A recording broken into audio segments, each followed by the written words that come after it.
일단은 4월 달에는 기출을 할 거 아니에요. 기출. 그죠? 기출을 하게 되면 이제 요약집이 아직 안 나왔잖아요. 그래서 기본서를 가져오셔서 같이 갈 거고요.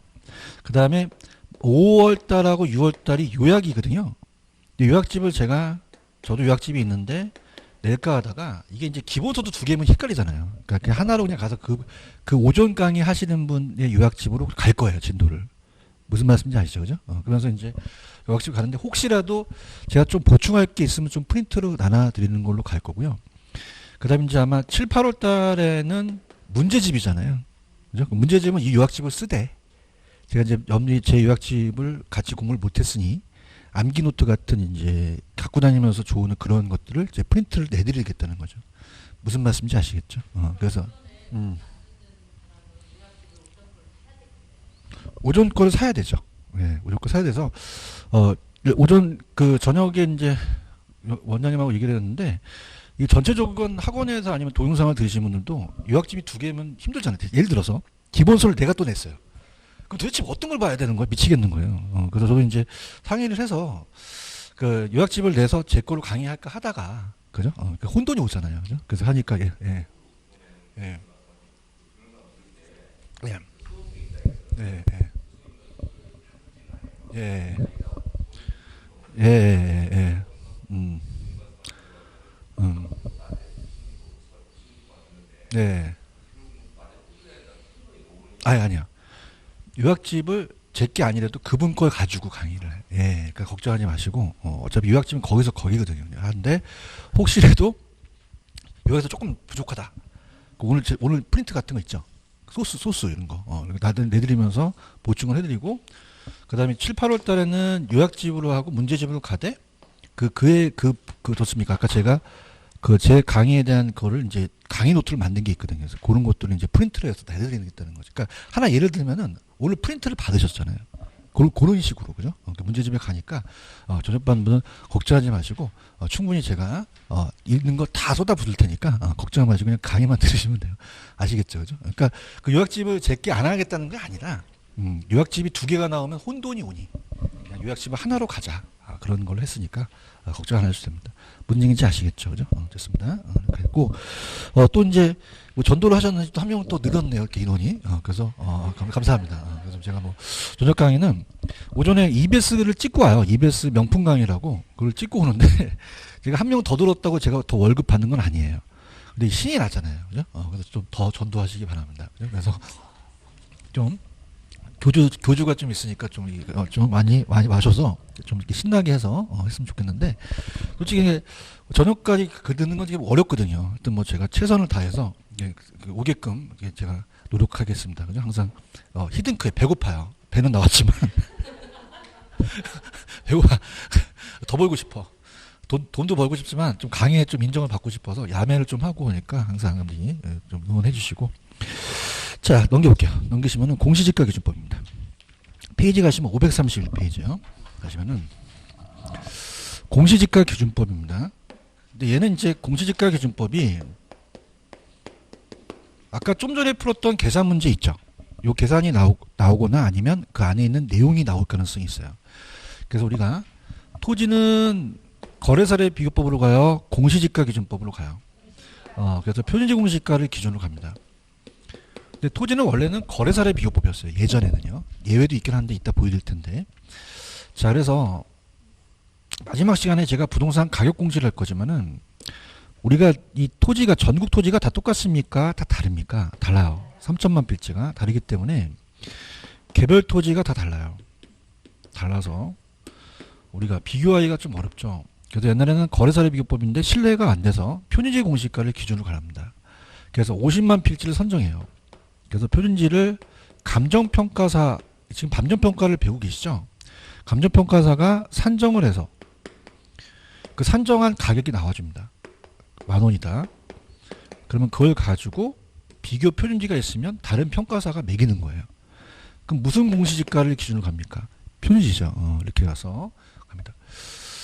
자, 그래서 아까 우리 사시지계면이라는 게 있었죠, 그죠? 근데 얘는 이제 사시지계면의 이제 순서 방법이 토지 가액을 구해요.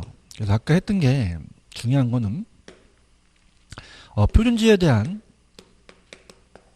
비교 표준지를 선정해서 표준지의 사례 가격을 이제 알아낸 거죠.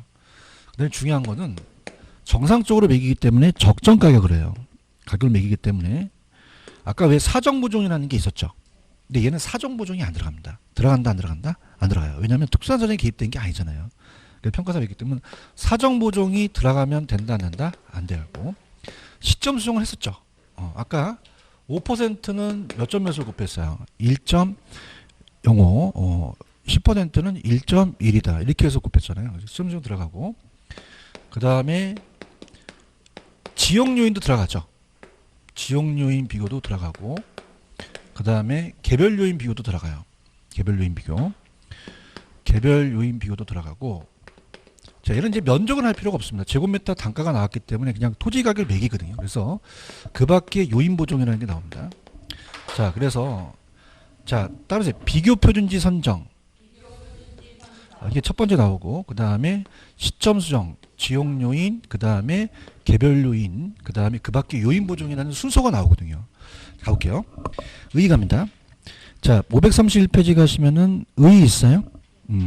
그래서 이 감정평가업자가 타인의 의뢰를 받아 토지를 개별적으로 감정평가할 때는 공시지가 기준법으로 가요. 무슨 법으로 간다? 근데 그냥 있어요. 예외가 있어요. 적정한 실거래를 기준으로 할 때는 거래사례 비교법으로 간다고 돼 있죠. 이건 이따가 제가 부연 설명을 할 거고요. 자, 일단 아까 제가 비교 표준지를 먼저 선정한다 그랬죠. 이거는 인근 지역의 표준지를 갖고 따집니다. 대상 토지의 용도 지역 이용, 사항, 주변 환경 등이 같거나 비슷한 표준지를 선정하고 다만 인근 지역에 적절하지 않을 때는 그냥요 유사 지역으로 가요. 유사 지역의 표준지를 선정할 수도 있다. 그 다음에 시점 수정은 뭐가 나왔었냐면 국계법에 국장이 조사 발표하는 비교 표준지가 있는 시군구와 같은 용도지역 집가변을 적용할 것 다만 다음의 경우는 그러하지 아니한데요. 같은 용도지역의 집가변을 적용하는 것이 불가능하거나 적절하지 아니하다고 판단하는 경우는 공법상 제한이 같거나 비슷한 용도지역의 집가변동, 이용사항별 집가변동 포함 또는 해당 시군구의 평균 집가변동을 적용하는데 동그라미 2번에다가 체크해보세요. 이게 나왔는데 만약에 집가변동률이 적용이 불가능하거나 적절하지 않은 경우는 한국은행법에 의해서 통계청이에요? 한국은행이에요? 통계청이 아니죠. 통계청이 아니라 통계청이라고 나왔었거든요. 그럼 통계청이 맞습니까? 한국은행이 맞습니까? 한국은행이고 그 다음에 거기 보시면은 생산자 물가지수라고 돼 있죠. 소비자예요? 생산자예요? 소비자가 아니거든요. 그래서 우리가 따르면서 생물 우리가 보통 생물 이렇게 하죠. 그죠? 그래서 소물이야 생물이야. 그러면 소물이 나오면 안 돼요. 소비자가 아니라 생산자 물가가 나와야 됩니다. 지수와 물가상승률. 그 다음에 자 밑에 이제 지역 요인 비교는 인근 지역에 없으면 아까 유사 지역에 가질 수 있죠. 표준지 선정하고요. 넘겨보세요. 그 다음에 이제 다만 아까 인근 지역에 소지할 때는 표준지일 경우는 지역 요인 비교는 생략할 수도 있었죠. 인근 지역은. 그 다음에 개별 요인하고 그 밖에 대한 요인 보정을 합니다. 자 그러면서 그 밑에 양가로 5번에 니은에 굵은 글씨가 있죠. 감정평가업자가 적정한 실거래가를 기준으로 할 때는 거래사례법을 적용해야 된다고 돼 있어요. 찾았습니까? 그러니까 적정한 실거래가 있으면 거래사례로 가라는 얘기예요. 그죠? 가고 다 디귿번 원래 비교 방식인데 그 토지를 감정평가할 때는 해당 토지에 또 우리가 수익, 임대료나 비용, 조성비용을 고려하여 감정평가할 수 없다. 평가할 수도 있다. 그러면 이제 약간 심화로 가는데 어디로 가시냐면 542페이지로 한번 가보세요. 542와 543으로 가시면은 542에 9번에 공시지가 기준법이라는 단어가 있죠. 이 정의가 나옵니다.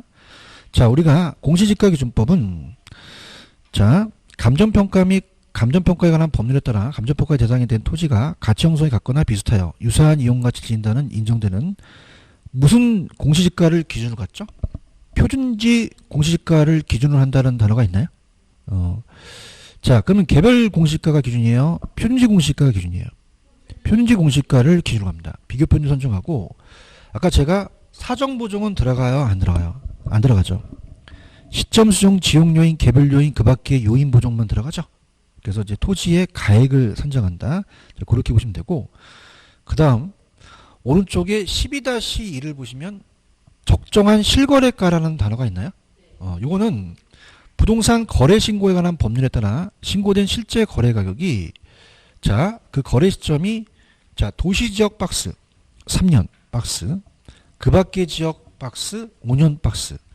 그럼 도시지역은 몇 년이고 그 밖의 지역은 이건 저만 찍는 게 아니라 모든 강사가 찍습니다. 그러니까 도시는 빨리 바뀌고 그 밖에 늦게 바뀌잖아요. 3년 5년을 남기하셔야 됩니다. 그죠? 그래서 우리가 감정평가업자가 인근 지역의 집가순을 고려해서 감정평가의 기준으로 적용하기에 적당하다 판단하는 거래 가격으로 이제 간다는 건데 그 3년하고 5년을 바꿔낼 가능성이 높아요. 꼭 체크를 하시고요. 자, 그 다음에 넘겨볼게요. 넘기시면은 페이지 533으로 가시면은 수입 방식이라는 단어가 나오고 있죠. 찾았습니까? 수입 방식. 자, 533페이지 가시면 수입 방식이라는 게 있죠. 그러면 아까 제 프린트에 문제를 한번 풀어볼게요. 프린트 문제. 좀 전에 이제 문제가 17번이었거든요. 17번. 17번이 순서가 볼게요. 17번. 자, 17번에 보시면은 표준지 공시지가를 기준으로 하는 토지의 평가에서는 아까 제가 사정보종이 들어갔어요? 안 들어갔어요? 안 들어갔죠. 사정보종이 지워져야 되죠. 그죠? 그래서 그 순서는 원래는 표준지에 대한 비교 표준지 먼저 선정되고 시점 수정이 나와야 되죠. 지용요인 개별 그 밖의 요인 보종이기 때문에 사정보종이 들어갔다는 건 틀려버렸죠. 그래서 그렇게 해서 보직을 합니다. 아시겠죠? 그죠? 그래서 이 순서가 나왔어요. 그래서 살짝 여러분들이 뒤에 해설이 있죠. 해설을 넘기시면은 17번 가시면은 일단은 그냥입니까? 비교 표준지가 선정돼야 됩니까? 사정보종 빠졌죠. 시점 수정, 지역 요인 비교, 개별 요인 비교, 그 밖에 요인 비교 과정을 거치거든요. 그러니까 사정보종이라는 게 들어가면 안 되고 요 순서대로 들어가야 된다는 거죠. 아시겠죠? 그래서 17번은 틀렸다. 이렇게 해서 보시고요. 자, 그 다음에 자, 533페이지를 가시면 이제 수입 방식으로 갑니다. 533 가셔서 수입 방식이에요. 그래서 수입 방식도 제가 하라는 것만 가세요. 더 넓히는 건 제가 나중에 뭐 일단은 문제집이나 이런 거 있을 때 이제 다시 넓히고 시험 문제 최근의 경향은 제가 하라는 것만 나오니까 제가 이제 그것만 가겠습니다. 수입 방식이에요. 그래서 가액을 산정하는 게 수익 가액이라고 합니다. 수익 가액. 자, 그래서 수익은 항상 장래 수익을 가져가요. 장래에 대한 수익을 순수익. 자, 그럼 이 순수익이라는 자체는 현재에 생겨요, 과거에 생겨요, 미래에 생겨요. 미래의 순수익이 중요하죠, 그죠? 그걸 장래를 여러분들 왜 할인한다는 얘기 들어오셨죠? 그래서 이게 환원이거든요. 환원이율. 그래서 자, 수익 환원법이라는 말을 씁니다. 그러니까 수익 환원법은 자, 지금 갑이라는 이 일레인이 자, 요 물건을 수입 방식의 수익 환원법으로 해달라 그래요. 그럼 임대료를 이제 어느 정도 나오는 걸 아니까 자, 그러면 따라서 수익을 가액으로 환원해달라. 환원해달라는 거죠. 그러니까 얼마만큼 수익이 나오면 그걸 이제 가격으로 좀 환산해달라는 얘기예요. 그죠? 그래서 우리가 그래서 이제 두 가지가 나옵니다. 요 순수익은 이따가 순수익이라는 게 나오고 미래의 현금 흐름이라는 게 나와요. 그래서 순수익은 소득이 매년 똑같아요. 매년. 그래서 매년 소득이 같다. 그래서 1000만원 1000만원인데 소득이 같아요. 다를 수도 있어요. 매기간 다를 수도 있죠. 그래서 그 소득을 그냥 한 해의 소득을 갖고 따지는 거는 환원한다는 말을 쓰고요. 자, 매년 바뀐다는 걸 할인한다는 말을 써요. 자, 그래서 일단 정의가 자, 장래에 순수익을 환원하거나 미래현금을 할인해서 임대료예요, 가액이에요? 가액이죠. 들어갈게요. 정의 중요합니다.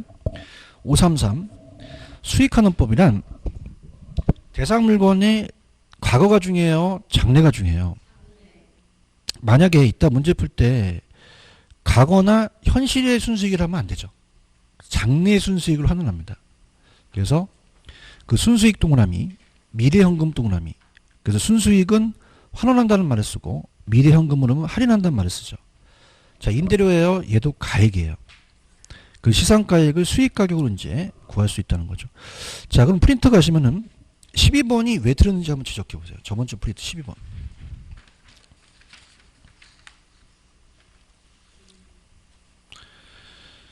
자, 12번 보시면은 수익환원법이란 대상부동산의 현실 순수익을 환원합니까? 장래죠. 그러니까 현실 순수익이 아니라 장래 산출할 것으로 기대되는 순수익이죠. 이렇게 좀 고쳐주시고요. 자, 그 다음에 이제 533에 가시면, 자, 이 순수익이라는 것은 총수익에서 총비용을 빼요. 빼는데, 자, 우리가 무조건 얘는, 여러분들 왜 순영업소득이라고 들어보셨죠? 그래서 얘는 무조건 순영업소득이라는 게 나옵니다. 그래서 왜 가공기 유용순 기억하시잖아요. 그죠? 그래서 순영업소득이 나오기 때문에 거기 순영업소득에다가 현관 배치를 하세요. 자, 거기서 지금 순수익의 옆에다가 순영업소득이라는 단어가 있나요? 그 순수익은 무조건 무슨 영업소득? 순영업소득이라는 게 나와줘야 돼요. 찾으셨죠? 그죠?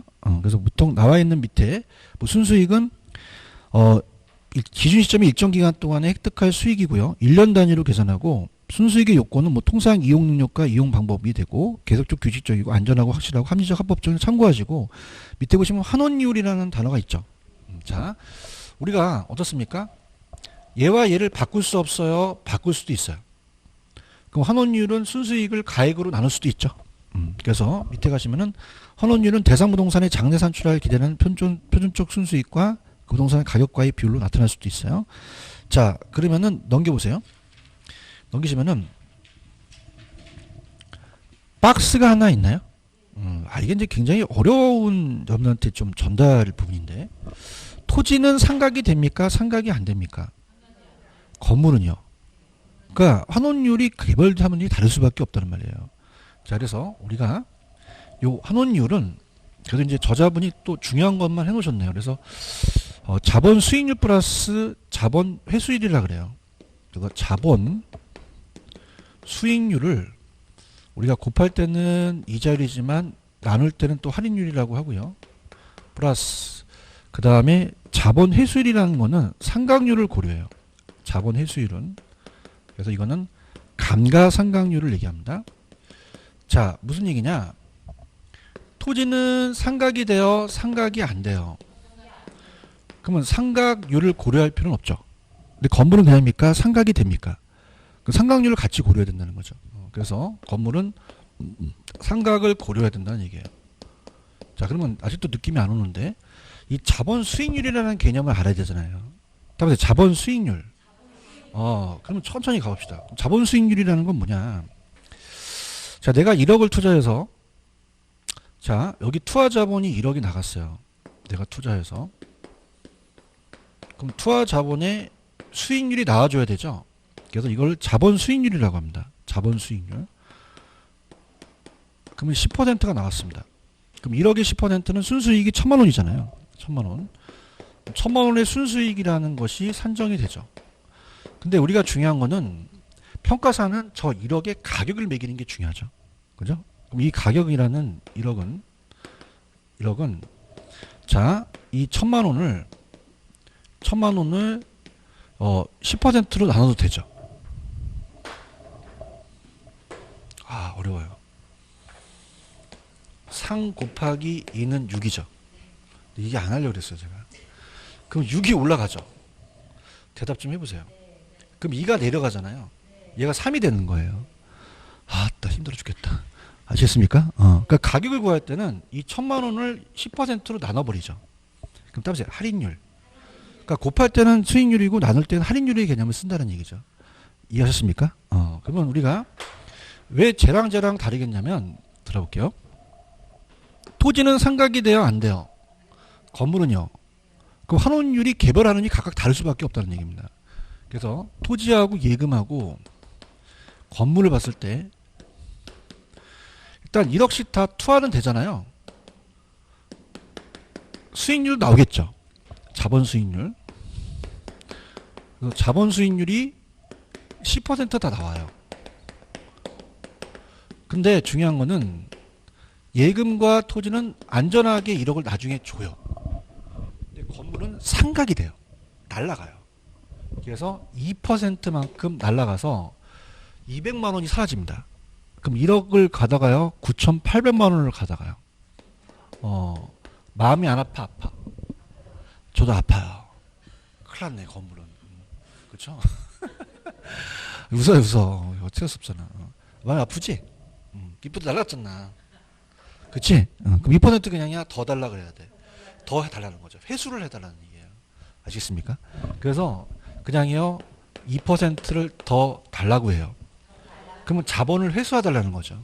그럼 나는 2%만큼이 아니라 10%가 아니라 12%의 수익이 나와줬으면 좋겠다는 거죠. 맞습니까? 그럼 자체적으로 이 수익률이 바뀌어버리는 거예요. 맞나요? 그러면 10%가 돼요? 12%가 돼요?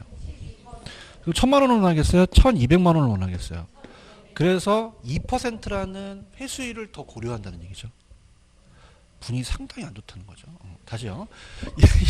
2% 까졌죠? 그럼 그냥이야 더 달라 그래. 더니까 난 2%만큼 이 삼각한 것만큼 자본을 회수했으면 좋겠다는 얘기예요. 이해했습니까? 뭐 그렇게 가야지 어떻게 할 거야. 그죠? 자, 그러면은 토지는 삼각이 돼 안 돼? 건물은요? 그럼 각각 한원율이 다를 수밖에 없다는 거죠. 그래서 우리가 토지는 수익률만 나오면 되고 얘는 삼각률 고려할 필요가 없고, 근데 건물은 그냥입니까? 둘 다 고려합니까? 그래서 한원율이 다를 수밖에 없다는 거예요. 그래서 건물은 그냥입니까? 둘 다 고려합니까? 둘 다 고려할 수밖에 없죠. 갈게요. 그래서 자본 수익률은 자본에 대한 수익률로서 그만큼 이제 할인율의 개념이 갖고 가고요. 회수율은 그냥요 삼각률이에요. 그럼 건물은 그냥요 삼각률을 고려해요. 고려해서 자본을 회수했으면 좋겠다는 얘기예요. 이해 갔나요? 그 다음에 밑에 개별 환원율은 토지와 건물이 같아요. 각각 개별 환원율이 달라요. 그러면 종합적으로 환원율을 구해야겠죠. 그다음에 이제 가중평균. 종합 환원율은 이따가 제가 투자결합법 때 할 거거든요. 그런가요? 그럼 밑에 환원율을 구하는 방법이라는 게 있죠. 별표 3개 치세요. 만약에 시험제 나온다면 여기가 다 나옵니다. 무슨 이율을 구하는 방법? 그래서 따라해보세요. CO12 CO12 그러니까 CO12 되고 CO12 다 앞자만 딴 거거든요. 자, 지금 CO2L라고 제가 말씀드렸죠. 그럼 들어가 볼게요. CO12 그래서 시장추출법, 조성법, 요소구성법, 투자결합법, 에르도법, 부채감당법의 5가지예요. 우리 시험 문제는 오지선다죠. 그러니까 얘가 계산도 나오고 얘 위주로 시험 문제가 출제가 됩니다. 여기를 가져가셔야 돼요. 무슨 이율을 구하는 방법이에요? 환원이율. 그래서 환원이율을 구한다는 거죠. 들어갑니다. 그래서 여기가 이제 시험 문제 거의 출제가 됩니다. 그래서 요게 이제 환원이율을 구하는 방법. 자, 그래서 페이지 534페이지. 자, 환원 이율을 구하는 방법. 그래서 앞자 따서 C조 2L2가 돼요. 자, 시장추출법은 뭐냐면, 자, 갑니다. 내가 평가사가 대상 부동산의 환원율을 구하려고 하는데, 자, 따라보세요. 머리 아파. 따라 머리 아파. 어려워. 미치겠어요. 힘들어 죽겠어. 근데 옆에 평가사가 평가해 놓은 사례가 있어요. 사례가. 그냥입니까? 과거의 거래 사례입니까? 그냥이야 평가해 놨어. 그럼 환원율을 구해 놨네? 그럼 그걸 갖다가 쓰는 거예요. 이게요. 그럼 그냥요 시장에서 추출했어요. 갖다 써먹는 거죠. 오케이? 그래서 우리가 사례 부동산에서 가지고 온 겁니다. 자, 그러면 내가 구한 거예요. 사례에서 가지고 왔어요. 사례도 가져와서 그걸 그대로 내가 쓴 거죠. 그래서 이 키포인트가 거래 사례로부터 가져와요. 자, 이건 거래 사례. 그래서 갈게요. 시장 추출법 있어요? 자, 펜 들어보세요. 대상부동산과 유사한 최근에 무슨 사례를 갖고 왔어요? 그 직접 자본 환율을 추출해서 내 거를 적용시킨 거죠.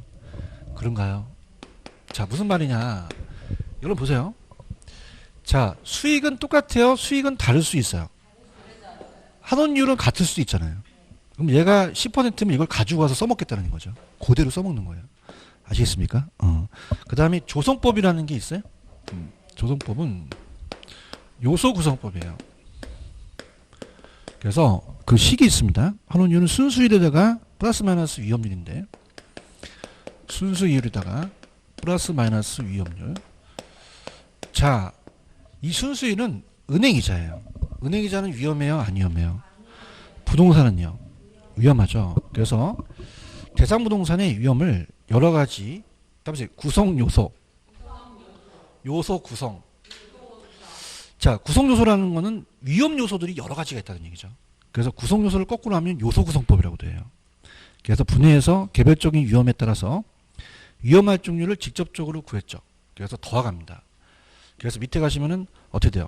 부동산은 위험할 수도 있죠. 관리가 난이하고 비유동성은 더해서 가산합니다. 근데 그냥요, 좋을 수도 있어요. 그러면 자금이 안전하면 이 환원율을 빼주기도 하죠. 할인율이니까. 그런가요? 그래서 빼주기도 하는데 거기까지는 우리 시험 문제가 안 나오는데, 그냥 주관이 개입된다고 나와요. 뭐가 개입된다? 그러면 객관적이다, 주관적이다. 주관적이죠. 야매를 원하세요? 조도법에 지읒 들어갔죠. 자, 얘도 지읒 들어갔죠. 그럼 얘는 객관적이야, 주관적이야? 어떻게 알았어? 이렇게 해야 되는 게 개론의 현실이에요. 그죠? 찾았습니까? 그러니까 개인마다 하는 게 달라요. 주관적으로. 그래서 우리가 왜 여러분들 그 요구 수익률이라는 거 기억나시죠? 요구 수익률도 그냥입니까? 개인마다 다릅니까? 왜? 은행이자는 똑같지만 개인에 따라서 하는 일을 다른 게 다르잖아요. 그래서 그 산정하신 방식이 똑같거든요. 주관적이다 이렇게 보시고요.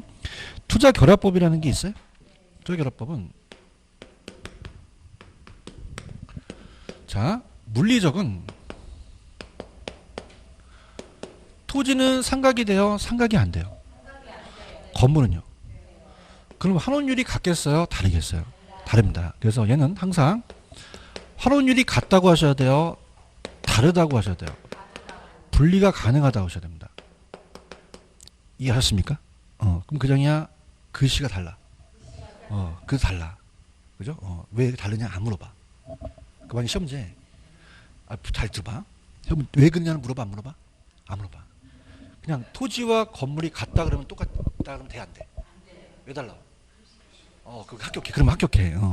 그렇죠? 그렇지만 제가 충분히 설명을 했어. 토지는 상각이 안 되고 건물 상각이 된다고. 그 설명하면 뭐해? 집에 가면 까먹는데. 그럼 같다 다르다. 왜 달라? 글씨 달라. 글씨 달라. 그래 갈게. 물리적 있어? 그러면 얘는 토지 소득과 건물 소득이 분리될 수 있죠? 그러면 얘는 어떻게 돼요? 토지와 건물이 같다 다르다? 다릅니다. 따라서 토지는 토지끼리, 건물은 건물끼리. 찾았습니까? 그러니까 이런 거예요. 예를 들어서 토지가 5%고 건물이 더 상각이 되죠. 10%라면 만약에 얘가, 자, 1억에서 따라서 60%, 그럼 얘가 몇 %일까요? 100에서 60을 빼면 돼요. 뭐예요? 40%죠. 찾았습니까? 그래서 따라서 곱해서 더한다. 가중평균을 해요. 그죠? 계산 나중에 할 거고. 그 다음 밑에 가시면 금융적 투자결합법이라는 게 있어요. 금융적은 자금을 융통해요. 그러면 저당 투자자가 은행이고요. 지분 투자자가 내가 투자한 사람이에요. 그러면 은행은 그냥요, 이자 수익을 먹어요. 난 지분 수익을 먹죠. 그럼 이것도 같다 다르다. 왜 달라? 그래. 왜 달랐냐고 절대 안 물어봐. 아시겠죠? 그래서 금융적 투자결합법은 저당 투자자의 요구 수익률과 지분 투자자 요구 수익률이 서로 같다 다르다. 자, 일단 이론은 은행은 이자를 먹잖아요. 저당 투자자에 대한 은행이라고 적으세요. 적어요. 저당 투자자라고 뭐라고요? 은행 저당 투자자가. 저당은 따라서 저분. 따라서 저분 거. 그럼 저분이 그냥이야 은행이셔. 지분은 따라서 지 거. 그러니까 저분과 지 거가 다르죠. 저분은 은행은 이자를 처먹으시는 것이고 나는 임대료를 처먹는 거죠. 그러면 그게 같아요, 달라? 다르다는 걸 착안한 거죠. 그런가요? 그래서 물리적으로는 이제 토지와 건물 따진다는 거는 단점이 있고 일단 금융적으로 접근을 한 거죠. 이해 갔나요? 그래서 밑에 박스가 아직은 계산 문제가 안 나왔어요. 그럼 어떻게 하셨냐면 지분은 지분끼리, 저당은 저당끼리. 그러니까 지분 있으면 지분 잡아서 곱해주고 저당 있으면 저당 잡아서 곱해줘요. 찾았습니까? 그러니까 저당 활용률이 저당 상수로 나올 수도 있는데 이건 아직 계산 문제가 안 나오고요. 그 다음에 에르두법이 있어요. 에르두. 누가 이겼을까? 에르두가 이겼죠. 누가 이겼어? 그죠? 에르두. 자, 그러니까 에르두법을 보면은 누가 이겼냐는 건 사람 이름이에요. 사람 이름. 거기다 적으세요. 감정평가사. 그러니까 우리가 뉴욕 보험회사의 감정평가사인데, 자, 얘를 저당 지분 환원법이라고도 하는데요. 얘는 이제 평가사다 보니까 그냥입니까? 수수료를 먹습니까? 그러면 차입자 입장에서 봐요. 차입자가 항상 감정평가를 해달라고 하거든요. 그래서 지분 투자자 입장이에요. 지분 투자자. 그래서 차입자 입장으로 갑니다.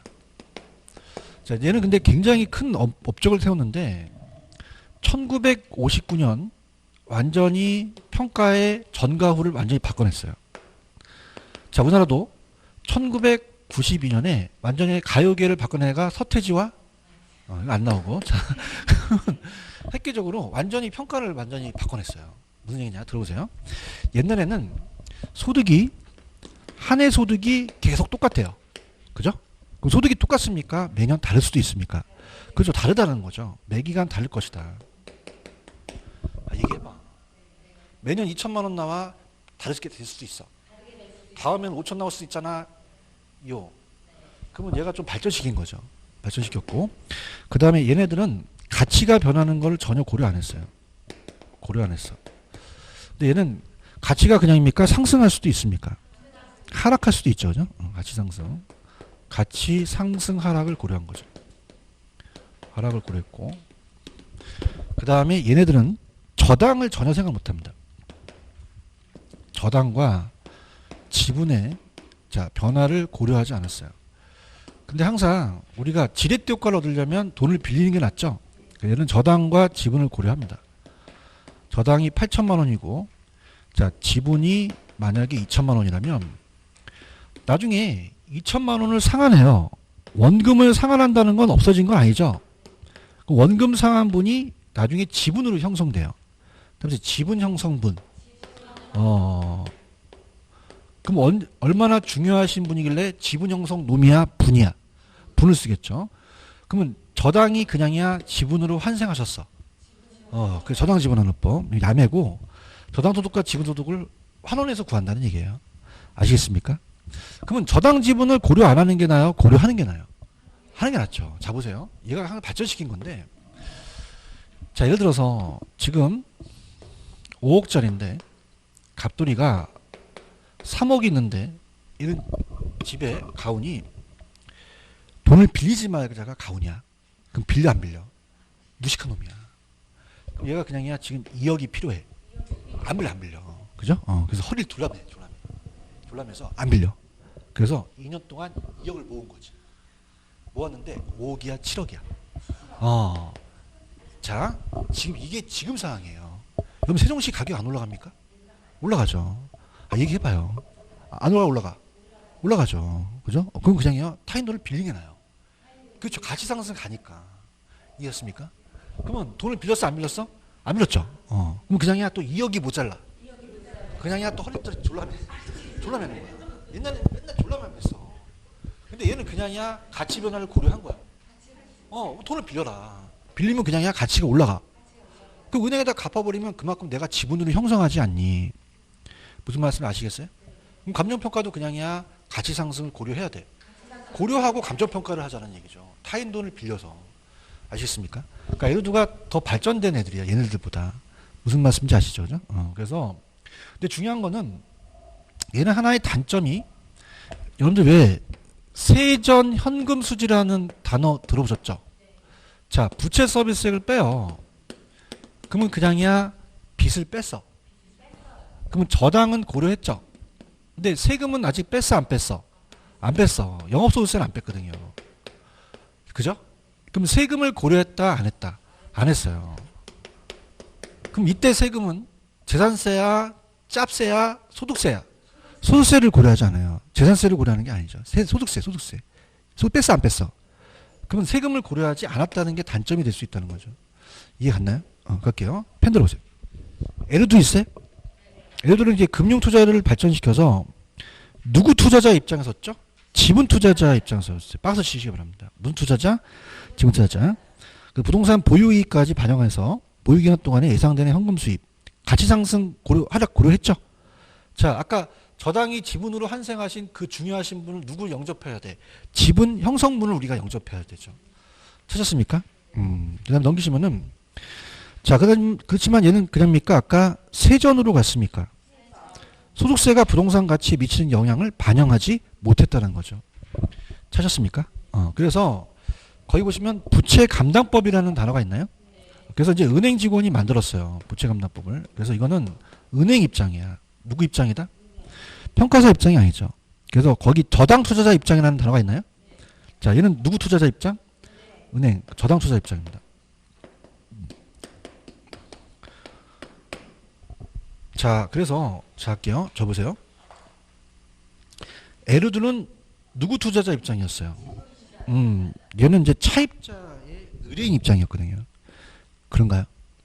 근데 은행은 똑같아요. 은행은 좀 달라요. 달라서 부채를 감당하는 능력을 보거든요. 무조건 빌려주는 게 아니죠. 그런가요? 그럼 얘 누구 투자 입장? 저당 투자 입장이에요. 부채는. 아시겠죠? 다시 갈게. 에르두는 누구 투자자? 부채는 남의 돈이잖아요. 은행 돈이죠. 부채는 저당 투자자죠. 알겠습니까? 그러면 암기할 비법이 자, 따보세요. LG전자. 여러분들이 이 버스를 타면은 삑삑 부조 있죠. 부조. 그럼 LG전자가 부조를 만들었어요. 따보세요. LG 부조. 그러면 에르두는 누구 투자자? 부채 감당법은 저당 투자자라고 하는 거죠. 잡을 수 있겠습니까? 그래서 시험장 가시면 LG 부조밖에 생각 안 나요. 그죠? 이렇게. 그 부채 감당법은 누구 투자 입장이에요? 저당 투자자 입장인 거죠.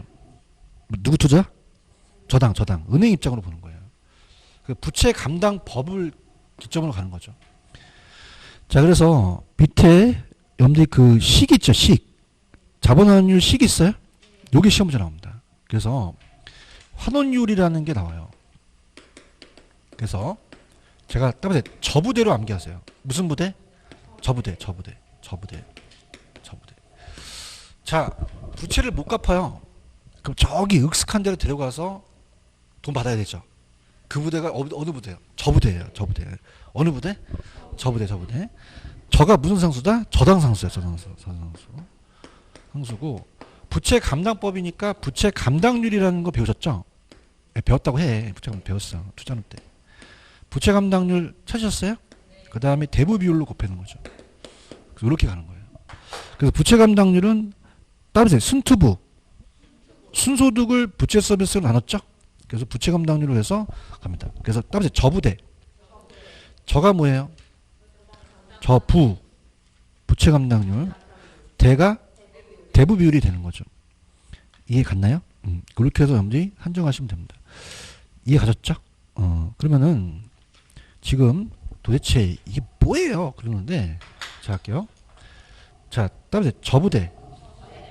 자, 이거 유사한 문제를 제가 보여드릴 거예요. 그죠? 그러면 일단은 가시게 되면 533페이지로 가보세요.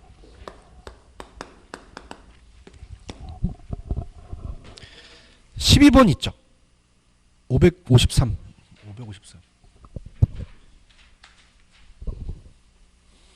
12번 있어요? 12번 찾았습니까? 12번. 자, 일로 와보세요. 아까 제가 여기는 무조건 무슨 영업소득이 들어가야 되죠? 순영업소득이 들어가야 돼요. 대답해보세요. 무슨 영업소득? 그러면 지금 니은번을 채우실 수 있으세요? 니은번 있어요? 가만히 있어봐. 어느 부대? 저부대죠, 저부대. 자, 저가? 저당상수가 빠졌잖아요. 가자. 그래서 가르쳐 준 거야. 무슨 부대? 저부대. 그러니까 저당상수가 글로 들어가야 돼요. 요 박스 이해 가셨어요? 그래서 항상 그 위에 소득은 무슨 영업소득이 올라가고, 무슨 부대? 저부대니까 그게 저당상수라는 게 들어가야 되죠. 이해 갔나요? 그렇게 정리하시면 됩니다. 무슨 말씀인지 아시겠죠? 이렇게 정리하시고. 자, 그러면은 일단은 문제를 이제 두 문제 정도 풀 텐데, 자, 일단 볼게요. 시장 추측법은 그냥요, 거래사례에서 가지고 왔어요. 조속법은 객관적이에요, 주관적이에요? 어떻게 알았죠? 그래서 얘는 요소 구성이라는 구성 요소의 위험에다가 이 위험률을 더해서 분해한 거거든요.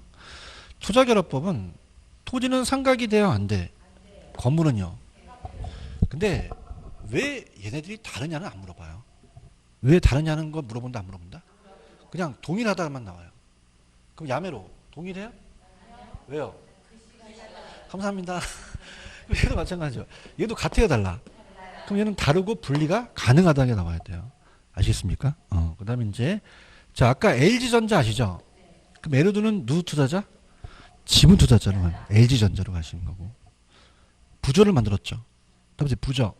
부채 감당률은 저당 투자자로 하는 거죠. 아시겠습니까? 그래서 이 오지선다가, 자, 따보세요. C조 12. 조씨 12. 내가 꿈꾸다가 어느 밤은 가갖고 조씨 좀 손 들어봐요. 12명 손 들어, 12명. 12가 12인지 알아야 돼. 자, 이렇게. 조씨가 몇 명 있어? 12명 있어. 다른 거 들어가면 안 돼요. 그런가요? 여기에 만약에 분해법이 들어가면 됩니까? 안 됩니까? 안 되죠. 그래서 조씨 12, 요씨 12 이렇게 암기하셔야 돼요. 아시겠죠? 그죠? 이해하셨습니까? 그럼 우리가 저번 주 프린트 5번하고 6번을 풀어보세요. 5번, 6번.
자, 5번. 에르두는 매기가 맞죠?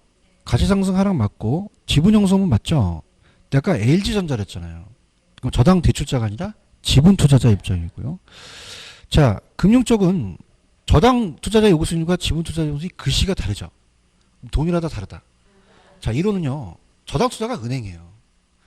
은행은 임대료 수익을 먹어요? 이자 수익을 먹어요? 요구하는 게 다르죠. 나는 지분 수익에 대한 임대 수익을 먹는 거죠. 그럼 같아야 달라. 그걸 하나는 거죠. 동일하다가 아니는 거죠.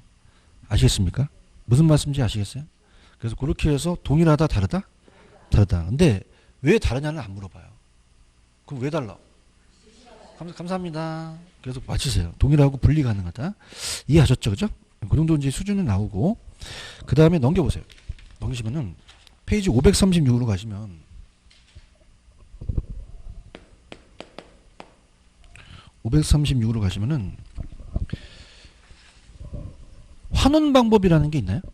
얘 거의 안 뜹니다. 시험 문제. 그래서 이제 나중에 기출 문제를 보면 한 10년 전인가 나왔어요. 딱 한 번. 그죠? 근데 이제 왜 이걸 안 내냐? 지금 이걸 내도 틀린다는 걸 아시기 때문에 이걸 안 내요. 이제 그래서 이거를 그냥 직접법하고 직선법 있죠? 그거 단어만 가지고 하는데 따라서 직접법. 직접법은 토지에 써요. 어디에 쓴다? 토지는 상각이 돼야 안 돼요. 영속성이라는 얘기 들어오셨죠? 그래서 이것만. 그래서 토지는 순수이익이 영속적으로 나오기 때문에 토지에 쓰는 말이에요. 그럼 어떻게 돼요? 우리가 상각이 됩니까? 상각이 안 됩니까? 그러면 직접 환원하기 때문에 내용문수가 무한하죠? 그럼 회수할 필요가 없잖아요. 그럼 얘는 상각률을 고려하지 않거든요. 영구적으로 환원하기 때문에 영구환원법이라고 하고 다음에 직접 환원법. 영속성이라는 거 들어보셨죠? 영속성 때문에 토지는 직접 환원법을 사용하거든요. 상각이 안 되니까. 근데 건물은 그냥요, 상각이 돼요. 그래서 직선법이라는 말을 써요. 그럼 직선법은 그냥입니까? 상각률을 고려합니까? 오른쪽에 건물이라는 단어가 있고 박스에 보시면 상각률을 더했죠. 자본 수익률에다가 상각률이라는 걸 더했죠. 그렇게 해서 이제 구해요. 무슨 말씀인지 아시겠죠? 그래서 저는 순소득이 감소한다는 걸 보기 때문에 항상 해수를 한다는 건데 이자를 발생하지 않는다는 거는 만약에 1억을 모으면 항아리에다가 1,000만 원씩 10년을 모아요. 그냥입니까? 이자는 고려하지 않습니까? 그래서 일반적으로 해소한다는 얘기죠. 그것만 알아두시고 밑에 3번, 4번은 제가 나중에 좀 문제 풀 때 갈게요. 아시겠죠? 그죠? 그래서 왜냐면 다시 갔는데 이제 출제원들은 지금 이 시조12도 내도 틀린다는 걸 모르고 있다, 알고 있다. 굳이 이것까지 내지는 않는다는 얘기예요. 그 10년 전에 한번 어떤 멍청한 놈이 한번 낸 적은 있었거든요. 냈는데 지금 이것도 모르는데 여기까지 가게 되면 더 넓히는 거거든요. 제 말이 틀려요? 틀려요? 맞잖아요. 이거 무슨 말인지도 못 알아듣잖아요. 뭐 애도 두가 나오고 막 그러니까. 그러니까 이거는 제가 쉬는 시간에 생각을 해봤어요. 이걸 할까 안 하기로 했어요. 내가 이 시험 시간에. 그죠? 왜? 어차피 문제집에서 해요. 그러니까 이거 합니다. 봐봐. 어차피 이 저자분이 분명히 낼 거야. 이분은 굉장히 열심히 하신 분이기 때문에 10년 전 거도 내. 그럼 7, 8월 달에 가서 그냥야 문제집에 나와. 그럼 어차피 지금 해도 또 까먹어. 그럼 7, 8월 달에 내가 2번 하는 게 되는 거야. 그럼 내가 왜 2번 해? 7, 8월까지 한 번은 끝내버린 거지. 무슨 언더스탠드? 안 하겠다는 게 아니에요. 그죠? 그때 가서 몰아쳐야지. 그럼 7, 8월 달에 해야 10월 달까지 가. 아시겠지? 지금 하면 가, 안 가? 안 가. 가긴 뭘 개뿌리가. 이것도 모르겠는데. LG전자도 모르겠는데. 동영상 들으는 분들 똑같아요. 무슨 뭐 LG전자 부저도 모르겠는데 무슨 상환기법이나 무슨 연금법이 무슨 우리가 중요한 거예요. 아시겠죠? 어차피 해. 8월 달에 하는 게 나아. 왜? 그때는 좀 긴장이 돼서 한 2달 남겨 있거든. 그때까지 남기지. 지금 가면 헷갈려. 아시겠죠? 그죠? 그래서 개론이라는 게 왜 개론인지 아세요? 괴로워서. 어떤 학원 갔더니 개 같은 학문이라고 그러고 내가 노량진에서 강의하는데 학을 띄는 개 같은 학문이래. 왜냐하면 여러분들이 중개사 하는데 의뢰인이 와서 에르두법이 뭐예요? 그러지 않잖아요. 근데 세법에든 물어보잖아요. 그러니까 실무에 전혀 상관이 없는 거예요. 없는 거. 그러니까 나도 힘들어 죽겠어요. 맨날. 왜? 1차니까 하는 거야. 1차니까. 몇 차가 중요한 거야? 1차. 그러니까 하는 거야. 할 수 없어. 그러니까 LG전자 부조 막 외워야 되는 거지. 그냥 저부대에서 받아야 돼. 뭐 저부대에서 외워야 되고, 그죠? 그죠? 하나 걸리지는 거야. 아시겠죠? 그죠? 이해하셨죠? 그죠? 그래서 이거는 지금 해도 까먹고, 나중에 까먹으면 내가 7, 8월달에 하겠다는 거야. 알겠죠? 그죠? 그래서, 그때 가는 게 다, 그죠? 다 믿어, 그냥. 아시겠어요? 그 다음에 이제 538로 가시면은 수익환원법의 장단점은 한번 해봤었는데 가볼게요. 솔직히 까놓고 얘기해서 거래사례 비교법의 장단점이 나오지 수익환원법의 장단점이 안 나옵니다. 왜냐하면 우리나라는 수익환원법을 안 쓰고 있어요. 왜냐하면 평가사는요, 가가 중요해요, 장래가 중요해요. 자, 이런 거 배우셨어요? 가치와 가격이 다르잖아요. 가격은 그냥입니까? 과거의 값입니까? 그러면 평가사들이 전문가로 가격을 매기는 거죠. 가격은. 공부를 해도 거봐 다 까먹잖아. 근데 평가사가 매기는 건 가치예요. 그죠? 평가사는 실거래가 중요합니까? 장래가 중요합니까? 그럼 이 상가 건물을 평가하려면 얘가 상가 거래됐던 거를 보러 다니는 것이 아니라 주위를 들려보는 거죠. 그럼 그냥입니까? 이 지역의 지역 분석을 합니까? 그렇죠. 장래를 보는 거예요. 장래. 그러니까 장래이익을 현재 가치로 매기는 게 가장 논리적인 방법이어서 수익환원법이 선진국에서 사용돼요. 근데 우리는 아직 사용되고 있어요? 안 되고 있어요? 그래서 안 나온단 말이에요. 수익환원법의 장단점이. 한번 읽어볼게. 수익환원법 있어요? 장점은 그냥야 수익성을 근거로 해. 이론 쪽이에요. 가장 가격의 본질을 나타내는 거죠. 평가사가 매기는. 오케이? 그래서 임대용이나 우리가 사업 기업용 부동산이 수익성 부동산인데, 자, 단점은요. 교육용이나 주거용이나 시청은 그냥야 수익이 안 생겨. 곤란하죠. 곤란해. 그 다음에 2번. 여러분들 우리가 수익에만 치중함으로, 자, 신구라는 게 있어요. 신구. 건물의 신구. 신구 있어요? 신구는 탤런트 이름이 아니라 신구는 새로운 거와 오래된 거예요. 그럼 제가 똑같은 거를 오래된 거 줄까요? 새 거 줄까요? 그럼 어떤 거 달라고 그랬어? 새 거 달라고 그러죠. 그렇죠? 그럼 새 거가 가치가 있잖아요. 근데 수입 방식에서는 오래된 부동산도 수익만 많이 나오면 장땡이라는 얘기예요. 그러면 신고에 대한 구별이 될까 안 될까? 차이가 없다라는 얘기죠. 이 분리가 안 된다는 얘기예요. 무슨 말씀인지 아시겠어요? 그다음에 이제 불안전할 때 수익과 환원율이 파악이 어려운데 제가 얘기하면 수익환원법의 장단점은 나온다 안 나온다? 안 나온다. 안 나와요. 왜? 우리 말하는 수입 방식이 안 쓰기 때문에 그래요. 나온다면 거래사례비교법에 차이가 나올 수밖에 없죠. 아시겠죠? 그다음에 오른쪽에 밑에 잔여법이 있는데 잔여법은 이제 순수익을 구하는 건데 이 저자가 해놓으신 거는 이 순수익에 대한 게 없어요. 그래서 나중에 제가 프린트로 나눠드리겠고 넘겨보세요. 마지막 수익 분석법이라는 단어가 있나요? 찾았습니까? 이것도 정의하고 산식만 외우세요. 정의하고 산식만. 그래서 이것도 정의하고 산식. 자, 들어갑니다. 수입 방식에서 수익 임료예요. 거기 보시면 여러분들 그 산식이 있어, 산식. 산식이 없네. 적어. 그러면 자, 수익 임대료를 적어요. 임대료는 순수익에다가 필요재경비를 더합니다. 그래서 이거를 수입 방식의 수익 분석법이라고 하고 임대료를 산정하는 거죠. 적으세요. 적으셨어요? 수익 임대료는 순수익에다가 무슨 재경비를 더해요? 필요재경비를 더한다고 넣어놓으셨어요? 그럼 이거는 가액을 산정합니까? 임대료를 산정합니까? 임대료를 산정하는 것이죠. 그런가요? 그래서 페이지 510페이지로 아예 가세요. 510페이지. 답답해. 510페이지. 그럼 아예 510페이지 보는 게 나아요. 그 정의랑 다 있기 때문에. 510페이지 가시면 맨 밑에 수입 분석법 있어요? 그 밑에 산식 있어요? 수익 임료는 순수익에다가 필요재경비를 더한다고 돼 있죠? 찾았나요? 이렇게 해서. 자, 그래서 얘는 정의하고 산식만 나오는데 들어보세요. 자, 이 순수익은 두 가지가 있어요. 임대용 부동산에 순수익이 있고요. 그 다음에 삼성 사옥 같은 기업용 부동산에 순수익이 있어요. 자, 갑니다. 근데 보통 여러분들 삼성 사옥 같은 걸 많이 평가할까요? 보통 여기 주위 다 상가인가요? 그러면 임대용 부동산을 더 평가하죠. 이게 봐. 기업의 사옥이 많지는 않잖아. 그래서 얘를 많이 사용한단 말이에요. 그래서 임대용 부동산은 순수익은 임대 수입에다가 자, 경비를 빼요. 경비를 빼고 그 다음에 얘는 총 매출, 총 수익에다가 경비를 빼요. 자, 그럼 갈게요. 지금 얘는 임대료를 산정하는 거잖아요. 얘 그냥요 임대료를 산정했어요.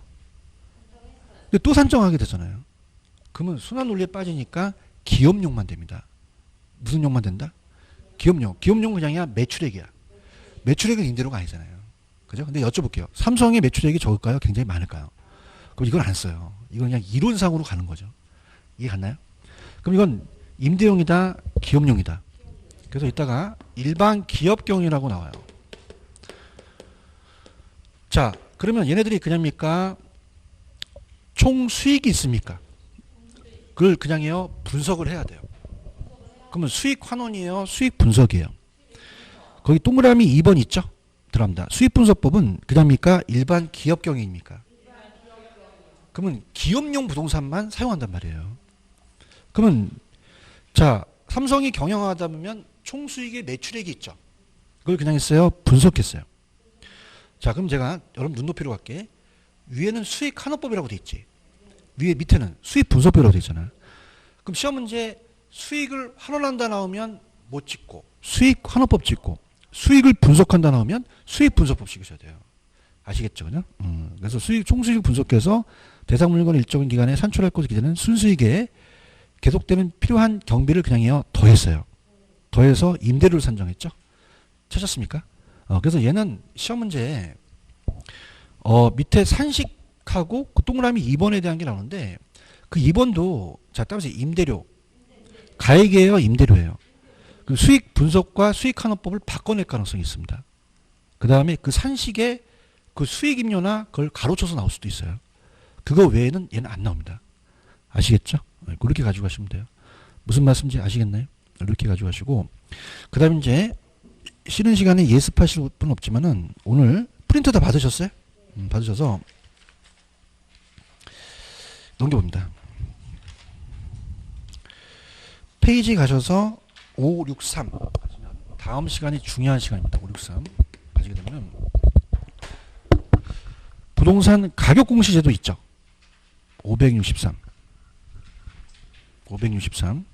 찾았습니까? 얘는 100% 시험자 나와요. 100% 나오고 지금 이 저자가 박스에 잘 치셨는데 지금 제 프린트 있나요? 프린트 요 한 장에서 거의 나올 가능성이 높아요. 한 장에서. 그래서 요 프린트를 염두에 활용해서 마지막 시간을 갈 거예요. 이해하셨죠? 그죠? 그러니까 프린트를 먼저 잡을 거예요. 먼저 잡고 그 다음에 그 책의 내용들은 우리가 보면서 설명을 할 겁니다. 아시겠죠? 조금만 쉬었다가 갈게요. 좀만 쉬세요.